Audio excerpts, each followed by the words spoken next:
വയനാടിന് വേണ്ടി കേരളം കൈകോർക്കുമ്പോൾ ആവേശകരമായ പ്രതികരണമാണ് ജനങ്ങളുടെ ഭാഗത്തു നിന്ന് ലഭിക്കുന്നത്.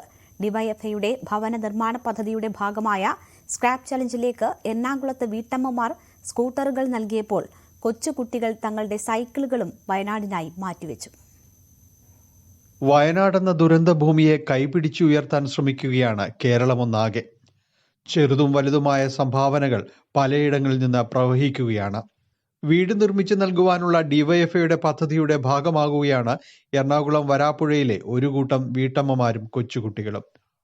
ഉപയോഗിച്ചുകൊണ്ടിരുന്ന ഇരുചക്ര വാഹനങ്ങൾ പലരും സംഭാവനയായി നൽകി.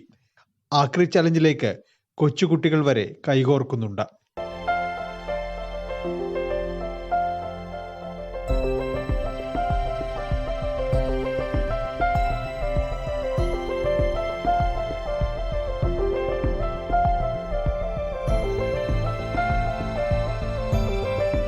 ഇത് കണ്ടു കഴിഞ്ഞപ്പോൾ നമുക്കതൊരു എനിക്ക് മാത്രമല്ല, അത് നമ്മളിത് കൊടുത്തു കഴിഞ്ഞാൽ വേറെ ആൾ കൊടുക്കും. എല്ലാവരും ഒരുമിച്ച് വെക്കുക എന്നുള്ള, കാരണം ഇത് ആർക്കും എപ്പോഴും സംഭവിക്കാവുന്ന കേസുകളാണ്. പിന്നെ കേരളത്തിൻ്റെ ഒരു പ്രത്യേകതയും കൂടിയാണിത്. നമ്മളെല്ലാവരും ഒരു ആവശ്യം വരുമ്പോൾ ഒരുമിച്ച് നിൽക്കുന്നുണ്ട്. അപ്പോൾ അതിനോട് കൂടെ നിൽക്കുന്നു അത്രേ ഉള്ളൂ.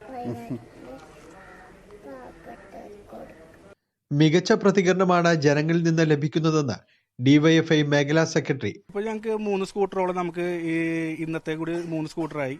അപ്പോൾ ഒരു അമ്മിച്ചി ഇന്നലെ കഴിഞ്ഞ ദിവസം ഒരു അമ്മിച്ചി ഞങ്ങൾക്ക് ഒരു സ്കൂട്ടർ തന്നായിരുന്നു. അത്യാവശ്യം നല്ല സൂപ്പർ സ്കൂട്ടറാണ്. അപ്പോൾ അമ്മിച്ചി പറഞ്ഞു, നിങ്ങൾ എന്തായാലും ഇത് കൊണ്ടുപോകണം. നമ്മുടെ വയനാട്ടിൽ നമുക്ക് പോയി ഒന്നും ചെയ്യാൻ സാധിക്കില്ല. അവർക്ക് നിങ്ങൾ വീട് വെച്ച് കൊടുക്കുന്നുണ്ട്. എന്തായാലും 25 വീടല്ല, അതിൽ കൂടുതൽ വെച്ച് കൊടുക്കാൻ പറ്റുമെങ്കിൽ അത്രയും നല്ലത്.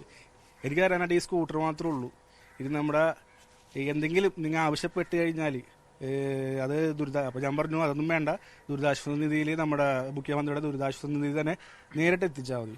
നമ്മളതൊന്നും പൈസയായിട്ട് സ്വീകരിക്കുന്നില്ല. ഒന്നിൽ സ്ക്രാപ്പ് ചലഞ്ചാണ്. നമ്മൾ ഇതിനു മുമ്പ് ഡിവൈഎഫ്ഐ സ്ക്രാപ്പ് ചലഞ്ച് ഒരുപാട് നടത്തിയിട്ടുണ്ട്. അപ്പോൾ ഇതും നമ്മുടെ ജനങ്ങൾ കേരളത്തിലെ എല്ലാ ജനങ്ങളും ഏറ്റെടുക്കണം. അതിൻ്റെ ഭാഗമായിട്ട് വരാപ്പുഴയിലും ഞങ്ങൾ സ്ക്രാപ്പ് ചലഞ്ച് ചെയ്തിരിക്കുകയാണ്. പ്രളയത്തിന്റെ കെടുതികൾ ഏറ്റവും കൂടുതൽ അറിഞ്ഞ പ്രദേശമാണ് വരാപ്പുഴയും പരിസരങ്ങളും. അതുകൊണ്ട് തന്നെയാണ് വയനാടിലെ ദുരിതബാധിതരെ സഹായിക്കാൻ സ്ത്രീകൾ ഉൾപ്പെടെയുള്ളവർ മുന്നിട്ടിറങ്ങുന്നതും. ന്യൂസ് 18 കൊച്ചി.